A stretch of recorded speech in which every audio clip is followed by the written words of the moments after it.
సరే ఎలక్షన్స్ వస్తున్నాయి, మరి ఇక్కడ మీ నియోజకవర్గం ఎలా ఉండబోతుంది అంటారు? అంటే ఇప్పటి వరకు చూసారు జగన్మోహన్ రెడ్డి గారి ప్రభుత్వం 5 ఏళ్ళ నుంచి కూడా ఎలా అనిపించింది, ఏం చెప్తారు? నేను అంటానంటే ఎవరి గురించి రాజకీయం గురించి ఎవరి గురించి నేను పట్టించుకోను.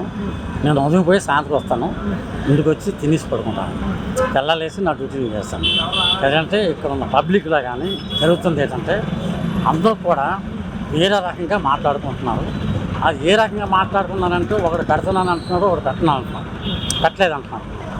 ఈ డబ్బు ఎక్కడి నుంచి వస్తుంది, ఎలాగ ఇస్తున్నారని చెప్పి క్వశ్చన్స్ కూడా ఉన్నాయి. వాగ్దానాలు చేస్తున్నారు, డబ్బు ఇస్తున్నారు, అది ఎక్కడి నుంచి తీసుకొస్తున్నారు, ఆ ఫండ్స్ ఎక్కడి నుంచి వస్తున్నాయి ఎవరంటే ఎలక్షన్స్లోనూ ఇన్ని కోట్లు ఖర్చు పెట్టి ఎలక్షన్స్లోనూ ఇది మీటింగ్లు పెట్టి కోట్లు ఖర్చు పెట్టి చేస్తున్నారు. అది ఎక్కడి నుంచి వచ్చి ఆ డబ్బు అంతా, ఆ డబ్బు ఎవరు ఇస్తున్నారు? వీళ్ళ డబ్బా, వాళ్ళ తాలూకా డబ్బా లేంటి? ఎవరైనా సరే పెద్ద పెద్ద కాంట్రాక్టర్లు పెద్ద పెద్ద వాళ్ళు ఉన్న వాళ్ళందరూ కూడా ఏదైనా ఫండ్స్ ఇచ్చి మీరు చెయ్యండి అని చెప్పి చేస్తున్నారా? ఎలాగొస్తుంది డబ్బు అంతా? ముందు అది నాకు కావాలి. అంతే. ఇప్పుడు కోట్లు ఖర్చు పెట్టి మీటింగ్లు పెడుతున్నారు, జనాలు తరలిస్తున్నారు, అన్నీ చేస్తున్నారు. అది దేనికి పని చేస్తుంది ఆ డబ్బు అంతా? కలిసి వచ్చింది ఏముంది?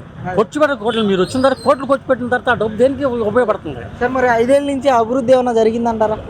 జరుగుతుంది, ప్రతి ఒక్కరు చేస్తున్నారు. కాంగ్రెస్ ఉన్నప్పుడు కూడా జరిగింది. చంద్రబాబు నాయుడు చేస్తున్నాడు, 9 సంవత్సరాలు 11 సంవత్సరాలు చేస్తున్నాడు, ఆయన చేసింది. ఈయన వచ్చింది, ఈయన చేస్తున్నాడు. గవర్నమెంట్ కాదు చేస్తారు. అది ఎంత చేస్తున్నారు, ఎలా చేస్తున్నారు అనేది కష్టం ఉన్నోడికే తెలుస్తుంది, మామూలుగా తెలియదు. సరే, అంటే ఇక్కడ వైజాగ్ అంటేనే స్టీల్ ప్లాంట్ అంటారు, రైల్వే జోన్ అని చెప్తారు. ఈ రోజున ఈ రెండింటి కోసం ఇక్కడ గెలిచిన ఎంపీ ఉన్నారు కదా, ఎంఈవి సత్యనారాయణ గారు, మరి ఆయన ఏమన్నా ఫైట్ చేశారంటారు? ఏమన్నా అభివృద్ధి చేశారా రైల్వే జోన్ విషయంలో కానీ, ఈ స్టీల్ ప్లాంట్ విషయంలో కానీ? ఏంటి అసలు ఏం చెప్తారు? నేను ఒక మాట చెప్తాను అనమాట. ఇది ఏదైనా సెంట్రల్లో వచ్చింది స్టీల్ ప్లాంట్ గురించి చెప్తే సెంట్రల్లో వాళ్ళు ఏం చేస్తే అదే. దీనికి ఆయన చేసే చట్టం ఉంటే మాట్లాడగలిగి ఆపగలగాలి, లేదనుకుంటే మాటను ఊరుకోవాలి. ఎందుకంటే పేరుకి తప్ప కానీ ఆర్గనైజేషన్స్ అంతా మీద నుంచే జరుగుతుంది అనమాట. ఇక్కడ ఏం చేసింది ఎవడు ఏం చేసింది ఏం లేదు. ఇది 100% అన్నమాట. సరే, ఇప్పుడు ఎలక్షన్స్ వస్తున్నాయి కదా, ఇక్కడ వైజాగ్ పార్లమెంట్ తరపు నుంచి ఈరోజు టీడీపీ నుంచి శ్రీభారత్ గారు పోటీ చేస్తున్నారు ఎంపీ అభ్యర్థిగా, వైసీపీ నుంచి బొత్స ఝాన్సీ గారు పోటీ చేస్తున్నారు. సో వీళ్ళిద్దరిలో ఎవరైతే మీకున్న సమస్యల గురించి పార్లమెంట్లో గట్టిగా వినిపించగలరు అంటారు? ఏం చెప్తారు అసలు? నేను ఒక మాట చెప్తాను కదా, పైవాడు ఏం చెప్తే దాని గురించి అదే మాట్లాడతారు తప్ప కానీ ఈ స్వతహా నాలెడ్జ్ మాత్రం ఎవరికి లేదు. వాయిస్ లేవు ఎవరి దగ్గర, ప్రసక్తే లేదంటారా? వాయిస్ ఎవరికి లేదు. ఎవరి మీద నువ్వు ఇలాగే మాట్లాడు, ఇదే చెయ్యి, నీకు చెప్పిందే చెయ్యి అంటారు, ఇది అదే చేస్తారు అన్నమాట. మరి గతంలో జగన్మోహన్ రెడ్డి గారు హామీ ఇచ్చారు కదా, 25 మంది ఎంపీలను ఇస్తే నేను ప్రత్యేక హోదా తీసుకొస్తాను, కేంద్రం మెడలోంచి ఉత్తరాంధ్రకు రావాల్సిన నిధులన్నీ తీసుకొస్తాను, రైల్వే జోన్ తీసుకొస్తానని చెప్పి ఇలాంటి వ్యాఖ్యలు హామీలు ఇచ్చారు కదా. దమ్ము లేదు. దమ్ము ఉంటే ఏదైనా చేయొచ్చు. నువ్వు చెయ్యాలనుకుంటే దమ్ము ఉండాలి, అవతలతో ఫైట్ చేయాలి. ఆ ఫైట్ చేయలేకపోతే ఏమీ రావు. ఏం చేస్తాడు? నేను ఉన్నానంటే నువ్వేం చేయగలవా? అది నువ్వు వెళ్ళి మాట్లాడుకుంటున్నా ఆగంటే ఆగాలన్నమాట. ఇంకా అదే స్టేజ్ అన్నమాట ప్రజెంట్. సార్, మరి చంద్రబాబు నాయుడు ప్రభుత్వం చూశారు గత 5 ఏళ్ళు, ఇప్పుడు జగన్మోహన్ రెడ్డి ప్రభుత్వం చూశారు 5 ఏళ్ళ నుంచి కూడా. సో ఈ రెండు ప్రభుత్వాల మీద తేడా ఏం గమనించారంటారు? అసలు ఏం చెప్తారు? తేడా అంటే ఈయనకి వచ్చిన తర్వాత ఆయన ఒలిసిన అప్పుకి ఇంకో ఒక 5 రెట్లు 2 రెట్లు 3 రెట్లు పెరిగిపోయి ఉంది. ఈ వీళ్ళకి పథకాలైనా 4 పథకాలైనా తీసుకుని వచ్చాడు అనమాట. ఈ డబ్బు ఎక్కడి నుంచి తీసుకొచ్చాడు, ఎలా తీసుకొచ్చాడు, ఎలా ఖర్చు పెడుతున్నాడు అన్నది ఎవరికి తెలియదు అనమాట. అది ఎక్కడి నుంచి వచ్చింది, ఫలానా డబ్బు ఇంత తీసుకొచ్చి ఇక్కడ ఖర్చు పెడుతున్నాను, దీనికి ఎంత. ఒక ఎగ్జాంపుల్ చెప్తాను, ఒక ప్రాజెక్టు తయారు చేస్తున్నానంటే దాని తాలూకా వాల్యూ ఎంత, దానికి ఒక బోర్డు వల్లకాడు ఒక రేటు, దీనికి ఎంత, ఇన్ని కోట్లు ఈ ఫలానా కంపెనీకి ఇస్తానని చెప్పి కన్స్ట్రక్షన్లో ఎక్కడైనా బోర్డు ఉందా? ఎక్కడైనా సరే ఎందుకు కట్టరు? కట్టాలి కదా, జనాలు తెలియాలి కదా. ఏమీ లేదనమాట. కన్స్ట్రక్షన్ జరుగుతున్నా కోట్లు ఇస్తున్నా ఆల్మట్ గార్డెన్ వాళ్ళ తాలూకాలో చేస్తారనమాట. ఇదేమీ లేదు. ఎక్కడైనా ఒక బోర్డు చూపించమన్నా కన్స్ట్రక్షన్ దగ్గర ఇంత డబ్బులు ఇంత వాల్యూ అని చెప్పి చూపించమని చూస్తాను.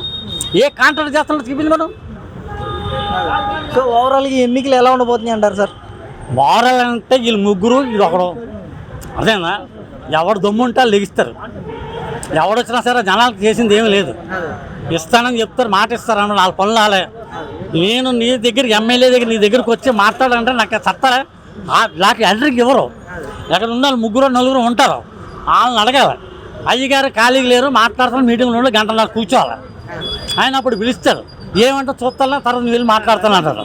దానికి ఆన్సర్ లేదు, ఫలితం లేదు. సార్ అంటే ఇప్పుడు 5 ఏళ్ళ నుంచి జగన్మోహన్ రెడ్డి ప్రభుత్వం చూస్తున్నారు, గత 5 ఏళ్ళుగా చంద్రబాబు నాయుడు ప్రభుత్వం చూస్తారు కదా, వీళ్ళిద్దరి మధ్య ఎంత తేడా కనిపించింది అంటారు? అసలు ఎవరిది బెటర్ అంటారు? అంటే గవర్నమెంట్ అంటే ఏంటంటే డెవలప్మెంట్ ఒకటి కావాలి. ముఖ్యంగా ఏంటంటే చదువుకున్నటువంటి పిల్లలు ఉపాధి కావాలి. ఆ ఉపాధి డెవలప్మెంట్ అనేది అయిపోయింది. ఇప్పుడు ప్రతి ఒడికి డబ్బులు పంచడం అన్న చేసుకుని వెళ్ళిపోతే ఈ దేశంలో పాకిస్తాన్కి శ్రీలంక పరిస్థితి ఇండియా కూడా వస్తుంది. అది కరెక్ట్ కాదు. ప్రతి ఒడికి లాడికి డబ్బులు, ఈ డబ్బులు, ఆ డబ్బులు, ఈ డబ్బులు, ఆ డబ్బులు అంటే ఏంటిది? పరిపాలన అన్నది ప్రజలకి, సామాన్య మానవుడికి ఏంటి, బతకడానికి అవకాశాలు కల్పించి నిత్యావసర వస్తువులు అందుబాటులో ఉంచి డెవలప్మెంట్ అని చేస్తే ప్రజలకు చాలు, డబ్బులు పంచవసరం లేదు.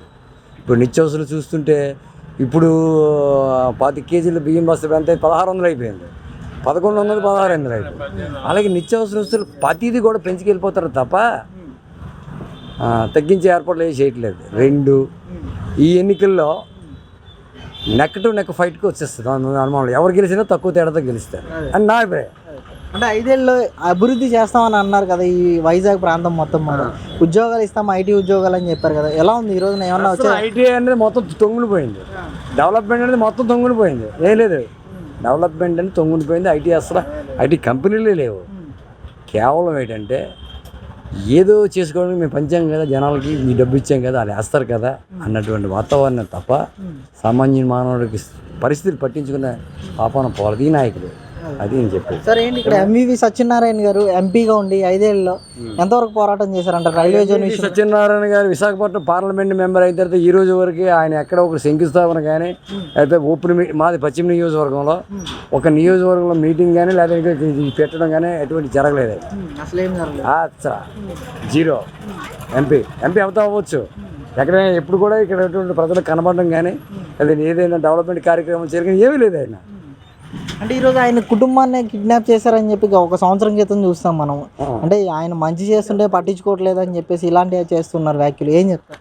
కిడ్నాప్ చేస్తారు అంటే అది వ్యక్తిగతంగా వాళ్ళు సంపాదించిన సంపాదన మీద ఏదో రకంగా ప్రజల తాలూకు దృష్టి డైవర్ట్ చేయడానికి ఇలాంటి కిడ్నాప్లు ఆడుతున్నారు తప్ప, ఆ కిడ్నాప్ చేసినటువంటి క్యాండిడేట్ తోటి ఈయన రియల్ ఎస్టేట్ వ్యాపారం చేసి పెద్ద పెద్ద బిల్డింగ్లు కట్టి ఇవన్నీ చేశాడు. అదే సార్, మరి ఈసారి పార్లమెంట్ అభ్యర్థిగా, వైజాగ్ పార్లమెంట్ అభ్యర్థిగా టీడీపీ నుంచి శ్రీభారత్ గారు, వైసీపీ నుంచి ఝాన్సీ గారు పోటీ చేస్తున్నారు కదా, అంటే వీళ్ళిద్దరిలో ఎవరైతే బెటర్ అనుకుంటున్నారు? అంటే ఎవరు బలంగా ఇక్కడున్న సమస్యలన్నీ కూడా పార్లమెంట్కి వినిపించగలరు అంటారు, ఏం చెప్తారు? అది ఇప్పుడు వచ్చిన శ్రీకాకుళం ఏంటంటే ఈ విశాఖపట్నంలో ఉన్న దౌర్భాగ్యం ఏంటంటే ఇక్కడ పుట్టినటువంటి పెరిగినటువంటి వాళ్ళు ఎవరు కూడా ఇక్కడ క్యాండిడేట్లకు ఏ పార్టీ కానీ కానివ్వండి చేయటం లేదు. ఎక్కడ వాళ్ళు తీసుకొచ్చి నాన్ లోకల్ క్యాండిడేట్లు తీసుకొచ్చి ఇక్కడ పోటీ పెడుతున్నారు. పోటీ పెట్టడం వల్ల ఏమవుతుంది, గెలుస్తున్నారు 5 ఏళ్ళు తర్వాత. ఇప్పుడు ఎంవివి సత్యనారాయణ గారు ఉన్నారు, ఆయన 5 ఏళ్ళు ఎక్కడ కనబడలేదు.